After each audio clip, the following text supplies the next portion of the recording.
আসসালামু আলাইকুম। আজকে আমরা শিখব কিভাবে ক্লাস 9 এর কারিগরি বোর্ডের কিভাবে 9 এর ফাইনাল পরীক্ষার রেজাল্ট আমরা দেখতে পারব। তো যাই হোক, আমরা প্রথমে একটা ব্রাউজার ওপেন করে বিটিইবি লিখে আমরা সার্চ করব। সার্চ করার পর বাংলাদেশ কারিগরি শিক্ষা বোর্ডের একটা ওয়েবসাইট চলে আসবে। এখানে ঢোকার পরে একটু নিচের দিকে আসব, যেখানে চলমান ফলাফল লেখা। এখানে আমি যেহেতু 9 অর্থাৎ এসএসসি লেভেল, আমি এসএসসি পর্যায়ে সিলেক্ট করব। সিলেক্ট করার পরে নিচের দিকে আসবো। আসার পরে আমি দেখব যে আমার রেজাল্টটা ক্লাস 9-এর যে এটা কত সালের, সেই রেজাল্ট অনুযায়ী 2024 যেহেতু চলমান, তো 24-এর রেজাল্টটা আমি ওপেন করব। যেখানে দেখেন এসএসসি লেখার দাখিল ডি আর কি, দুইটায় পার্থক্য আছে। আমি এসএসসিতে যাব, যেহেতু আমার কারিগরি বোর্ডের রেজাল্ট দেখব।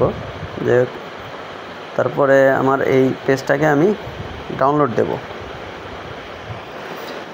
দেখেন ডাউনলোড হচ্ছে। তো আমি ডাউনলোড হওয়ার পরে আমি পেজটাকে ওপেন করব।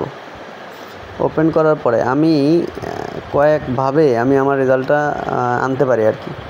আমি প্রথমত এখানে এই Ctrl+F, আমি ডাউনলোড হওয়ার পরে Ctrl+F যদি আমি চাপ দেই, তারপরে একটা বক্স আসবে যেখানে লেখা যাবে আর কি। আমি আমার রোলটা যদি লিখে সার্চ করি, তাহলে একটু, যেহেতু বড় পেজ, অনেক 4000-এর মতো পেজ আছে, একটু সময় নেবে।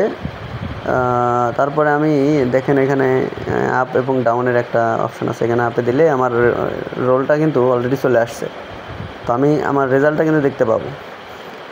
অন্যথায় অন্য সিস্টেম আছে, যেটা আমি যদি সার্চে গিয়ে যদি আমি আমার জেলার নাম দেই, যদি আমার জেলার নাম সিরাজগঞ্জ, যদি সিরাজগঞ্জ দেই, তাহলে সার্চ দিয়ে দেখবো যে সিরাজগঞ্জের কোন কোন প্রতিষ্ঠান সবগুলাই কিন্তু আসবে।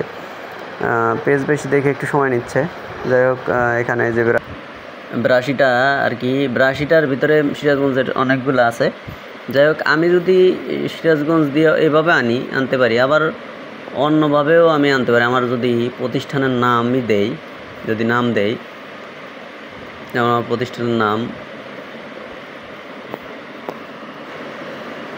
এই নামটা লিখে যদি আমি সার্চ করি, তাহলে আমি কিন্তু একটু অপেক্ষা করতে হবে। যাই হোক, ওইখানে কিন্তু 1 চলে আসছে আর কি।